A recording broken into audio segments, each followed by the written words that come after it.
Hi everyone, how are you? We are again in this amazing podcast, and this is our second episode. And this is Tika and Gringo talking about football. Again, I'm Paola Alvarado. I'm a former player, and I'm so excited for this episode. Again, I'm Brad, and today we're talking about Panama and Panamanian football. Panama is one of the last country in North America before hitting uh, South America, and the men have been to one World Cup in 2018, and we're ready to talk to Matthew about how football works in Panama. Yeah, and Matthew is one of the connections that we can start saying, like the master that we are studying is helping us to change the game. So Matthew is gonna be the next course for the master, and the experience that he have is amazing. If the management of FIFA forward infrastructure program, also he helped supporting the I'm sorry with the English, and monitoring of the FIFA, and he was development coordinator. Also, he's a head coach for Tauro. Also, communication, intern, and TV programs, and he is a bachelor degree of arts in sport management. Also, he have a master in high performance football, and he have extracurricular activities like social support projects during COVID with Comunidad Football and social service in 2009. How are you, Matthew? We are so happy to have you here. Tell a little bit more about you. Hi, Paola. Hi, Bradley. How are you guys? Thank you very much for the invite and for the opportunity to talk about football in our region, specifically now in this edition of your podcast to have the opportunity to speak about Panama. As you said, I was for almost 2 years the development coordinator for the Panamanian FA, which was an incredible experience. When I was young, one of my dreams was to be part of the Panamanian FA. So I can say I have a check on one of my objectives in my career. As you said, one of my extracurricular activities, which is one of my most recent projects, is Comunidad Football, which was a social project that was born during pandemic. So just to give you a little bit of context, during pandemic, I was looking for ways of making money, making some extra income because of the situation. And then one day I asked myself, like, why am I thinking about myself when I have the opportunity and I have the platform, which is football and sports, to help other people who are in more need than I am. So I created this social project where I was able, with the help of some family and friends, to raise money. And with this money, we were able to deliver more than 700 bags with food for people in need who participate in football academies, football clubs, specifically in grassroots and youth level. So from 6-year-olds until 18, male and female academies. And also more than 300 bags of school supplies when school started again. So this was a movement that lasts for over a year.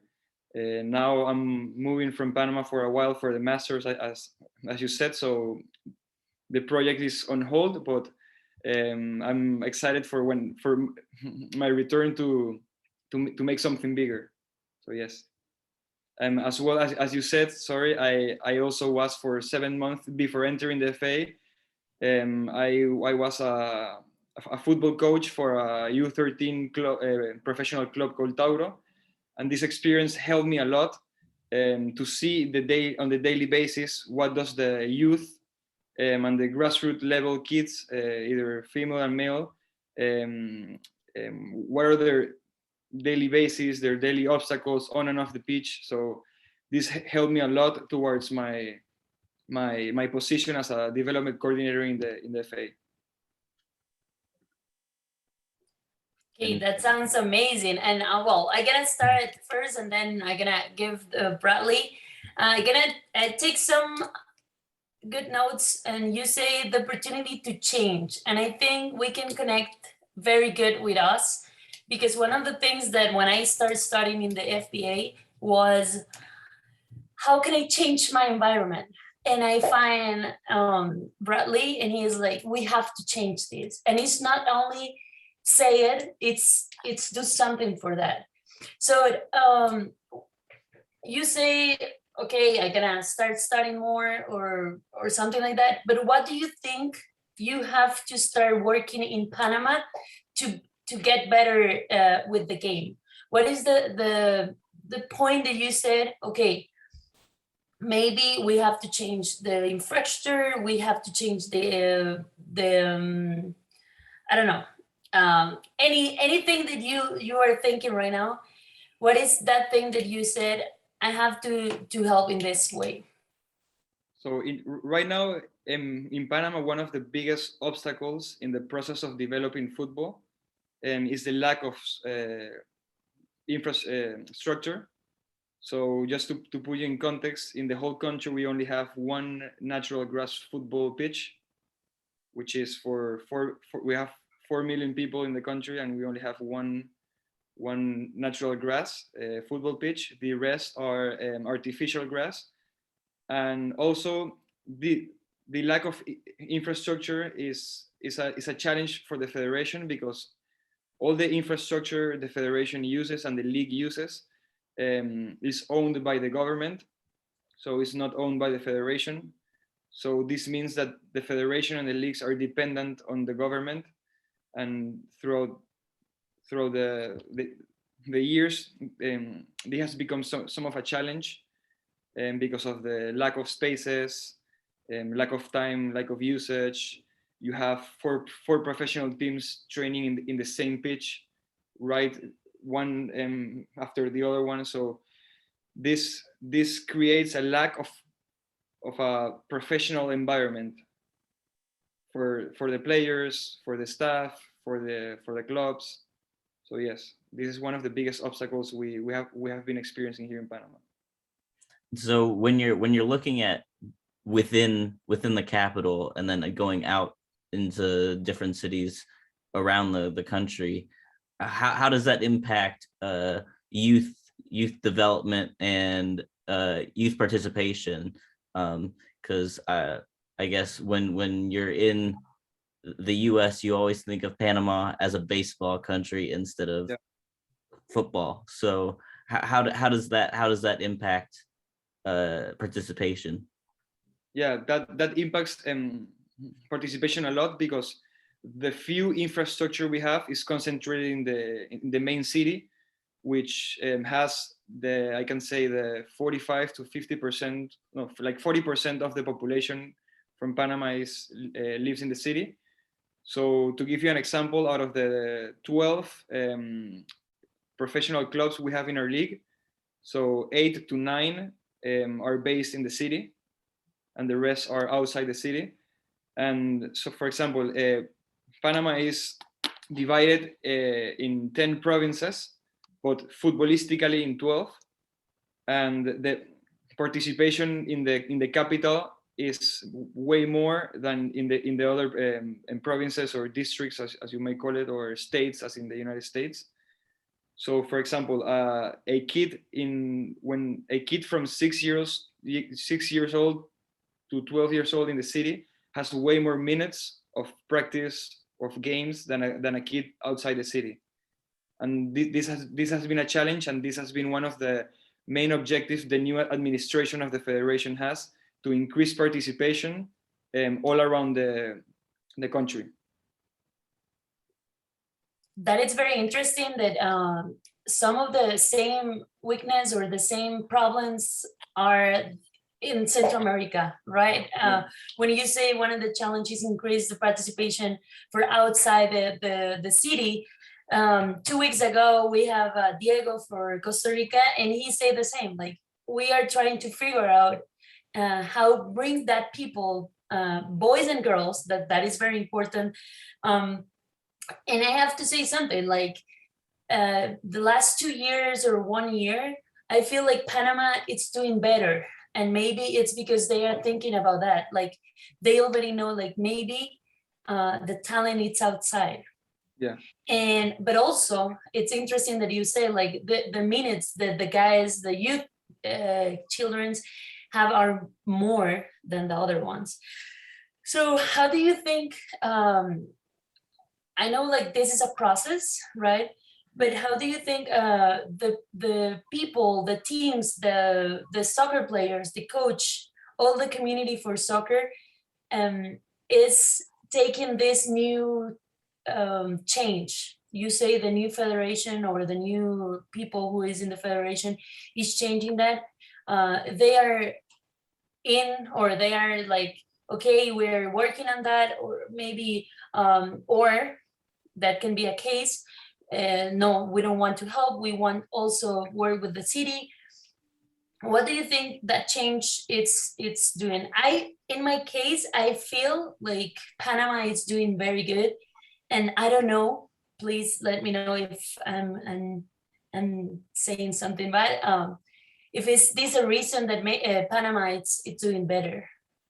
Yeah, like one of the things the federation is doing is, for example, they expanded the league from 10 teams to 12, and they added two new teams of the league to two provinces that are, as Bradley said, known more for baseball. So the fan engagement with these two teams coming into the league has increased in their area, in the region. But I think the key to expand or to increase participation starts with the grassroots levels and the youth levels. So in my opinion, one of the mistakes is going directly to a professional level. So one of the main ways, or the most important point to start to develop football in any area that lacks fan engagement or participation, is to address the grassroots levels, the kids, the girls, the boys from 6 years old until 12 or until 18, because it's like a culture. Once you are 20 years old and older, it's very difficult to change the mindset of people. So we have to take advantage of these newcomers or the new generation to inject this football culture, inject this fever, so they can, once they are growing up, they grow up with a football. So one of the objectives of the federation, as I remember, was to put a football in every corner in the country. And one of the plans have been that it has not been implemented, but in my opinion has to be implemented, is to address football in schools, which is a very, very, very important project. I think in CONCACAF there are some FAs that are doing this. Take advantage of the educational structure and join education and sports, in this case football. And I think this is a perfect mix for solving this issue. And how do you view the grassroots, I guess the grassroots divide between both boys and girls football within the country? Is it viewed in the same kind of lens, or are there different approaches taken to each side? So historically, it has been two different approaches, so boys and girls. And because of the culture we have here, and for example, you don't have this kind of culture in the US, but I think Paola can relate to this. Most of the resources or the time or the work has been given to the boys rather to the girls. Nowadays, the federation is trying to bring a balance to this. For example, at a professional level, the national teams for males and women, when they participate with the national teams, they're paid the same. So I think Panama is one of the few countries that does this. But at the grassroots levels, there is way more participation in boys and girls. And one of the future projects is to have the grassroots levels mixed. So having boys and girls competing until they cannot compete more physically, because the boys and girls develop when they are older physically in different ways. So, but you have to take advantage when they are physically the same, from 6 to 14 years old, for example. And this will help increase participation in female football, for example. So this Yeah, is 100%. When you have talk about the girls, I feel very connected with that. Also, I'm very happy, like, our countries are doing something different, and we're gonna talk that in a minute. I just want to put some points, and that for me, like a physical educator, it's very important, and it's one of the things that I really want to change here, not just in Costa Rica, it's around the world. Like, you say something very interesting, it's about schools, like how it's not just physical education is not just run around the field, it's not just take a ball and run, it's do something different, is how we can improve skills for the future.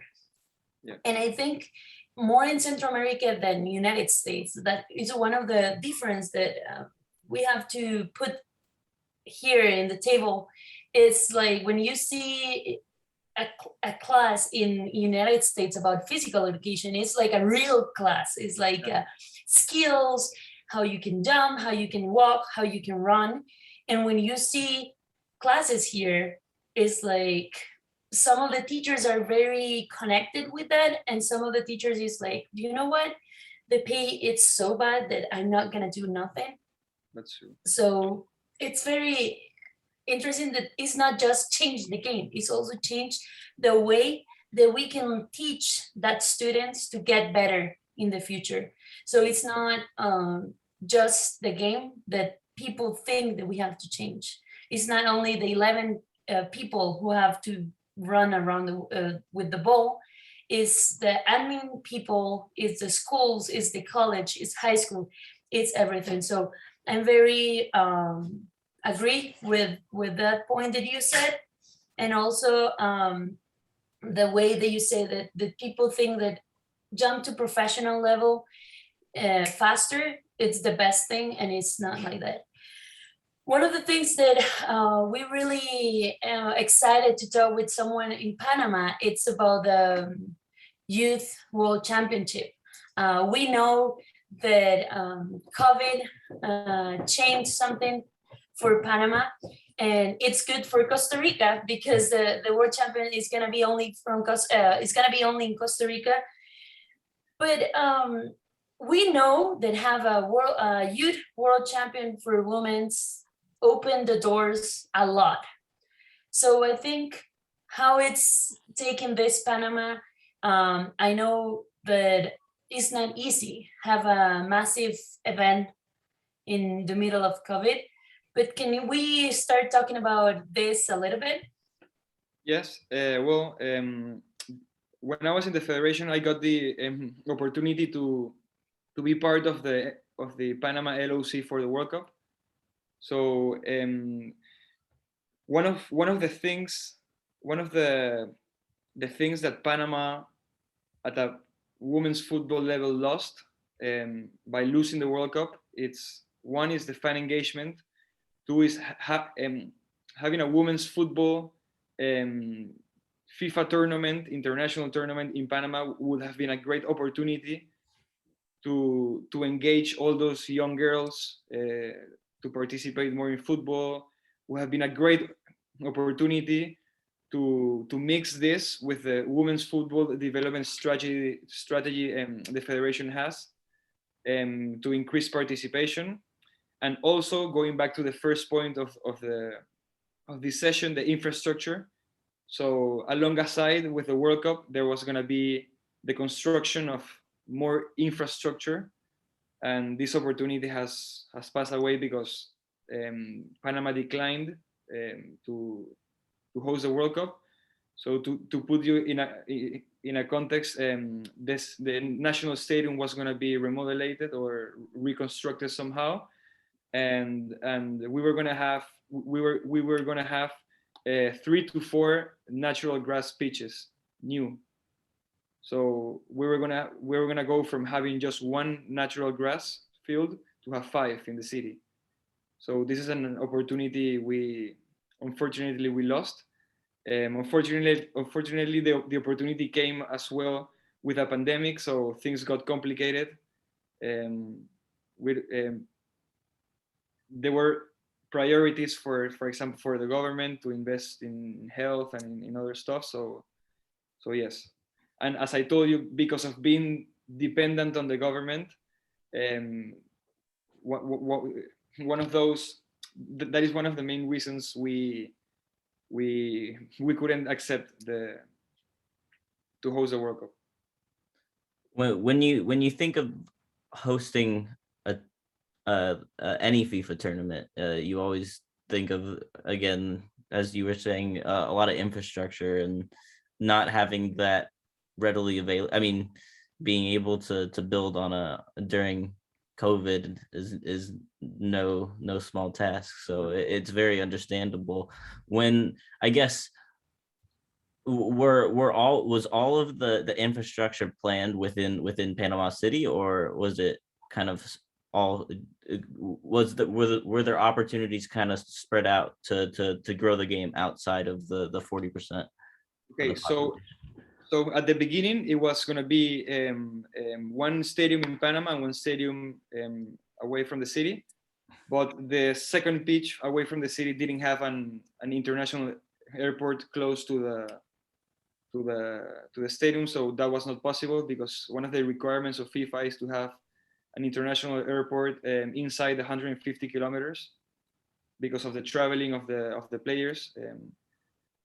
So yes, so at the end, so there was going to be a balance of stadiums, 2 in Panama, 2 in Costa Rica, and after this was going to be 3 stadiums in Panama, in Costa Rica, 1 in Panama. So yes, all the infrastructure at the end was going to be made in the city. It's interesting because, well, how can I explain this? When we had the under 17 world championship here for women's, we have the opportunity, like FIFA help us to get better the infrastructure, and they made like this amazing stadium in Liberia, and right now you can see that stadium and it's a garbage. Sorry for that, but it's true. It's how we don't think about the future, right? Like we have a little head sometimes that we don't think in the future, like saying this stadium can get better, this opportunity for the community, right? It's just like, okay, it's gonna be amazing, it's beautiful, but we don't use it later. It's like, okay, this stadium, nobody can use it, but now the stadium it's useful. Also, it's interesting how the world champion here in Costa Rica is going to be only in 2 stadiums, right? So the infrastructure is going to be in the national stadium, that it's very good, and the other one is going to be in La Liga Deportiva Alajuelense, and again, La Liga is going to have a new stadium in the future. Yeah. So they're going to use the money for one stadium that is not going to be in the future. So I have to learn a little bit more about this and why they take that decisions. But yes, I think it's Central American mentality, like maybe thinking about like all the people who works for soccer is in the city. So that is the reason that they are there.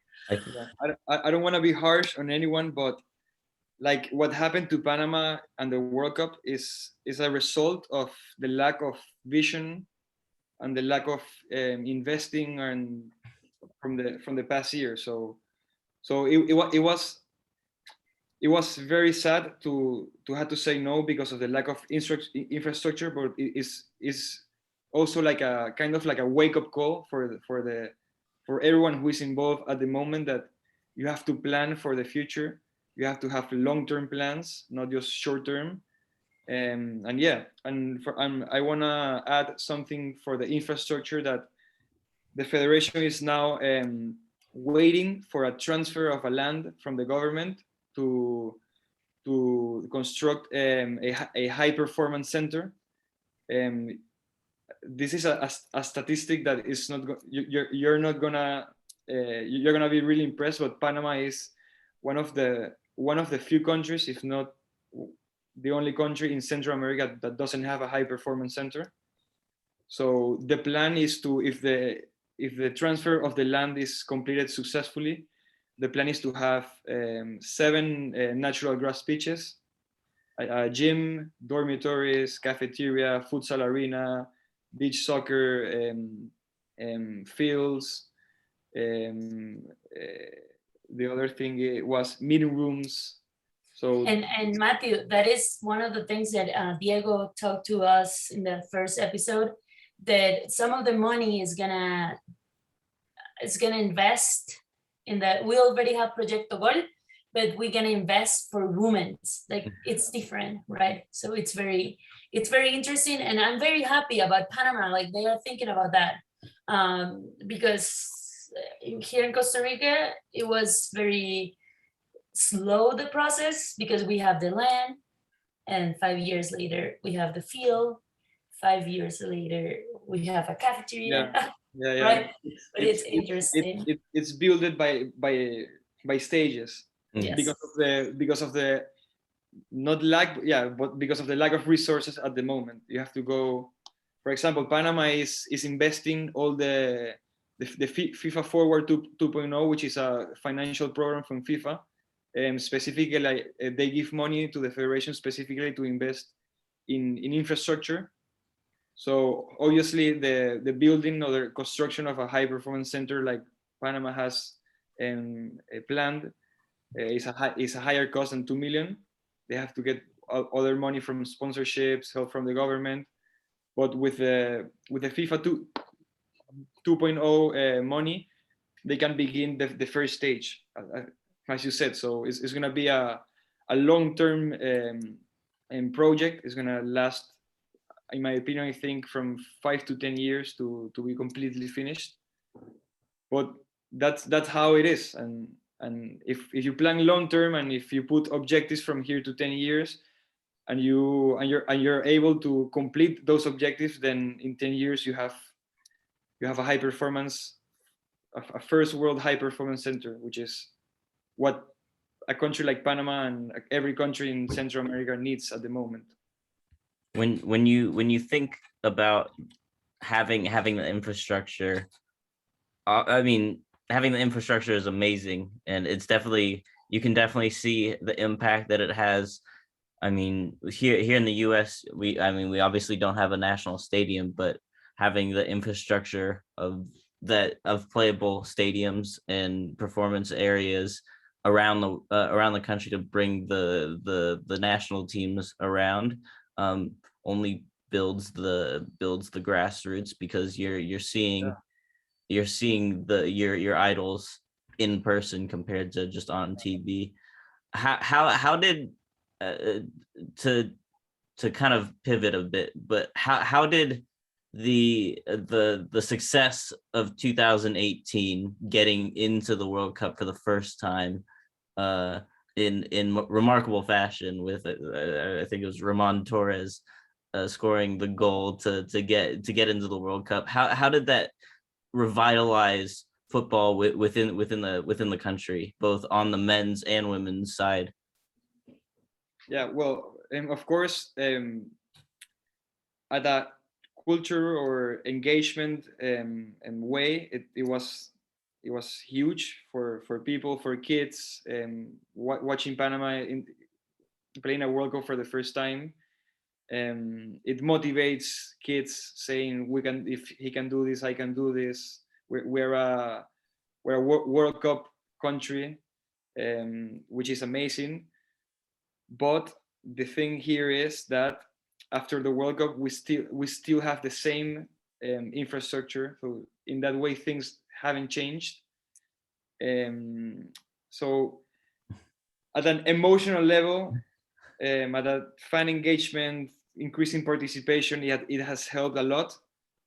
But at bringing the kids, the boys and the girls, the resources, the tools for having a optimal development, I would say things have not changed that much.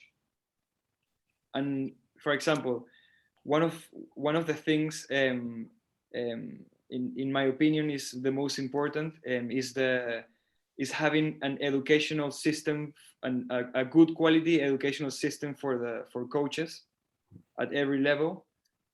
For example, here in Panama, you see a lot, the same coaches from the past 20, 30 years with traditional methods. Football evolves every 2 to 3 years. Things change, and at an educational level for coaches. So this is something we are somehow stuck, but we are working on it. The federation, by coincidence, today they launched the new structure for licensing for coaches, where for grassroots levels, where they have a partnership with a school in Barcelona, which is providing all the content, the methodology. So this is something new. It's where the federation is bringing like a new educational system, or trying to change the culture, trying to professionalize the profession of being a football coach, which has not been professionalized nowadays. As Paola said a couple of minutes ago, there are some that feel the work. Those are the ones that do a great job. But even them, they have to go outside of Panama to get resources, to get tools to educate themselves. And you see a lot of coaches that are just there because they want to make a little bit of money, or it's just to pass their time or whatever. But now the federation is trying to change that mindset. And also, there, like in UEFA, or I'm going to use UEFA as an example. All the licenses in all the countries are part of the same system. In CONCACAF, that has not happened yet, but CONCACAF has plans in the future of doing that. So the federation is working with CONCACAF in order to plan ahead, to have a long-term educational plan, for the future, which is for me the most important project, alongside with the infrastructure. Having an optimal, high-quality educational system, as you have for example, in the US. I think on the playing side, it's very much evident when you can play football from elementary school in through college and get your education and be drafted into the leagues. But I think something that has been addressed most recently with the NWSL is the coaching side. On the men's side, it's much you see it more prevalent, where you have new coaches coming in, younger, more inventive American coaches that will probably do a lot better than other coaches in the MLS, because they understand the country, they understand the league a lot more. But what the NWSL just did was allowing current players, women, to get their coaching badges within the US to help increase coaching education within the US, and make sure that like their legacy stays on. Even when they retire from playing, they can always go into coaching and be more inventive than before. Yeah. For example, I'm sorry, Paula. Yeah. Oh, no. Like this is very interesting, like about how we can change this, right? And one of the other things that we really wanted to talk, and I was talking with Bradley before, is like the lot of players that they are playing outside Panama. Like it's so interesting.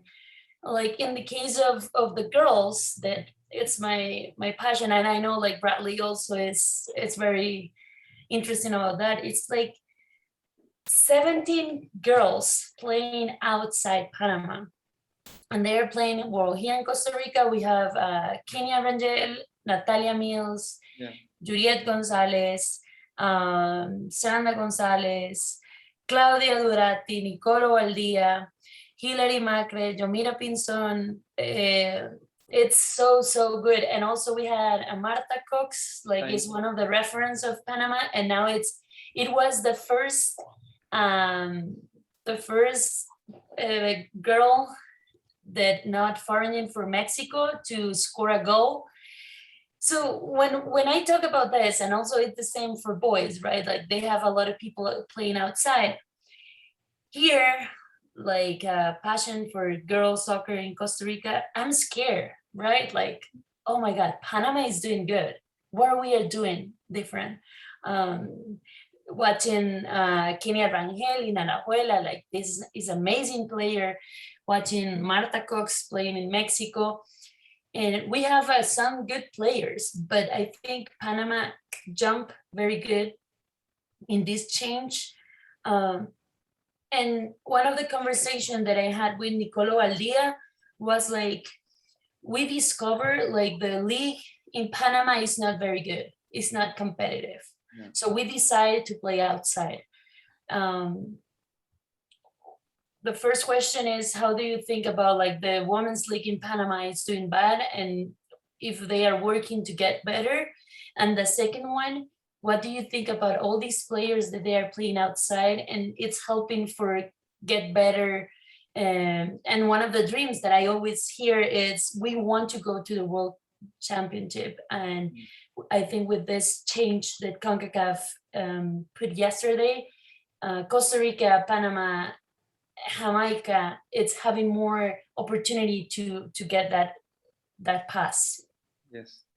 Okay, so to talk about a little bit of the women's league in Panama, it's not officially a professional league; it's an amateur league, and I think one of the things that has affected the league is the lack of participation at the younger levels. For example, at a women's level and at a men's level, like all the issues that we have spoken throughout the session, at the end they come together. For example, we have in the men's, like in the women's, we have girls playing in Costa Rica, in Mexico, we have some in Spain, for example, and this is pure talent. The biotype of the Panamanian football player is very good. It's one of the best in the regions. We're strong, we're fast, technically we're really good. But when it comes down to the cognitive level of the game, that's where we lack. And you can connect that with the educational system of the coaches that has been lacking in before. So all these players in Panama, girls and boys, have been affected because directly and indirectly with all these issues we have been addressing. For example, when it comes down to infrastructure, imagine growing up on a field of rock, dirt, a turf field that has not the proper maintenance, so the ball bounces 10 different ways if you throw the ball in the same direction. So this affects the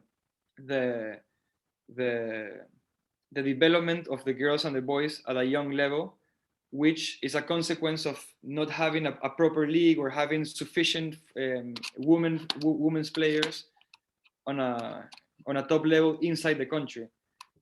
Also at the educational level, as I said before, we have a lot of coaches that have a traditional methodology of coaching, and it's not their fault. It's because they have not been given the resources or the opportunity to educate themselves properly. But with a new system of education and having coaches prepared properly, then you can increase participation, one, because of opening more schools or having physical educators having some type of course in their schools regarding football, so they can teach the basics of football from when you're 6, the motor skills, basic technical abilities, and yeah, that is one of the issues that has for example, in this case, the women league stuck in this sense. So with the solving these problems of the field, in a long term, we'll have for sure way more players outside, because the biotype of the Panamanian is really good. We have a lot of men players playing in the outside nowadays, and it's because of pure talent. So imagine combining pure talent with an optimal development tools all around the country. Yeah, and Matthew, I have to say, like, when I play soccer, I was a former player like 10, 15 years ago. And one of the issues that we had is like we are small, right? And we are not fast. The faster in that moment it was me, but also it wasn't the faster in the area, right? So we have to connect different things. And also when you see Costa Rica in boys, you know, like that countries are hard for us or for United States, because they are strong, they are fast, Yeah. they have something different in his legs, I said, or in her legs, that make something stronger. And that is the thought that I have now. These players are going outside, they are having better, they are learning more like a team, and you can see it. You say like in the and when Costa Rica play with Panama, it's always hard. It's always. Yeah. I don't know, Bradley, with United States, but it's very interesting about it's especially when we go down to Panama City. It's a difficult game, and any game in Central America will always be difficult, because not only do you have you're on your own turf, you're at home, you feel very relaxed, but also the fans are incredible, and you know that they're going to be physical, and you know that they're gonna be fast, and the way, I guess, what you were saying about the having the pure talent, it's very evident, especially when you're at home, because you feel that release. Oh, I'm in somewhere familiar, and let's just go play, have fun, beat the US. But yeah, and do you see that, like, because you're so close to Colombia, because you're so close to South America, is there kind of a pull to kind of build similar systems to, let's say, Colombia, on like either the men's or women's sides of maybe the leagues or even the national team? Yeah, this is a very interesting and complex topic, because, for example, the way I see football is, it's like, you can see on a football pitch, when a player is like, you can see the culture from a country transferred to a football pitch. So I think each country has his own harmony, his own way of playing that is connected to the culture of the country. So this is why I think applying methodologies that have been successful in other countries, they're not necessarily going to be successful in your country, but there is a lot of things or aspects that you can take some details from Costa Rica, for example, from Colombia, from the US, like the system. So Panama has to, in this case, Panama, or every country that is in a developing stage, like in Central America, or almost all the countries in CONCACAF, they have to find their own way. They have to study a lot, do a diagnosis of what's happening inside the country, and once you have that, then you can go to other countries and try to implement stuff. But the first step is to study inside your country, study your people, study your players, your coaches, do a diagnosis of what's happening, what's going wrong, what we are doing wrong, what is working for us, what is not, and then start eliminating things that have not been working, keep those that have been working, and then try to either innovate or copy things from other countries. But And that is very interesting, Matthew. Like you were saying, every country is different, so the game would have to be like similar as your culture. So I'm very glad to hear you saying that. To be finished the interview, like I love this podcast because we have like a lot of connection. We love to always close because our mentality or vision is change or help, or this can be like a platform to grow and change the game. So we always love to change to finish the podcast saying, what do you learn about this conversation? What challenge you can, when we finish this conversation, what is your thought to start changing?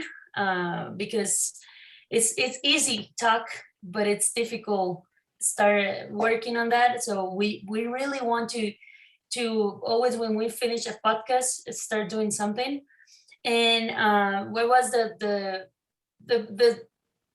your favorite part of your podcast? So who wants to start? I think Bradley. I, Who won it? I think what Matthew said at the very end really struck a chord, because you really do need to understand your kind of football, because you can sit back and watch Argentina versus Brazil, and you can be like, oh, that's really good football, let's try and play it, but it just doesn't always work for you, and you need to be true to yourself, whether it be I mean, yes, you can always aspire to be that, but you want to be like the US, you want to be Panama, you want to be Costa Rica, you want to represent who your people are, and having the infrastructure to do, I as an American, I feel really grateful to have that current infrastructure to be able to do that, but the one team, one country mentality is very important to kind of build support and build the game within the US. Awesome. Matthew. Yeah, okay. One of the most interesting topic for me in the whole session is how different issues connect, and how different issues can connect and affect the one same problem.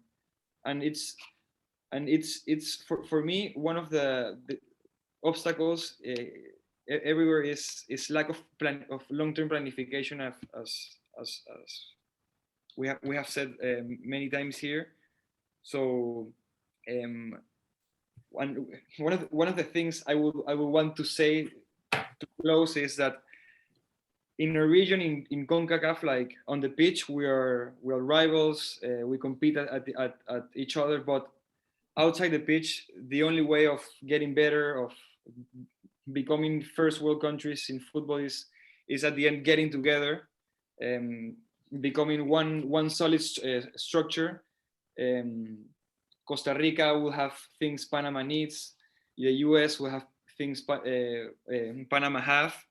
Honduras will learn from others. Others will learn from Honduras. So at the end, I think at an administrative level and at a development level, we have to come all together.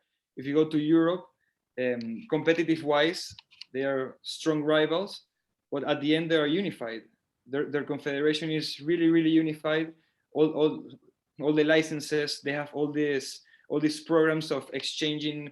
I'm gonna send you a coach over there. You send me a coach. So I think we have to become more together, do brainstorming together, work together, and try to bring up our region, because we have talented players. We have talented young people at an administrative level. In the past years, the sports management has been growing a lot as part of the studies. So we have to take advantage of this new generation coming and getting involved in sports. And when you said 20 years ago, I'm going to study sports, I'm going to study football, you were a crazy guy. Nowadays, you are the innovator. You are the guy who is taking a leap of faith and going forward to change the world. Sports is the best tool for social change, to change the world.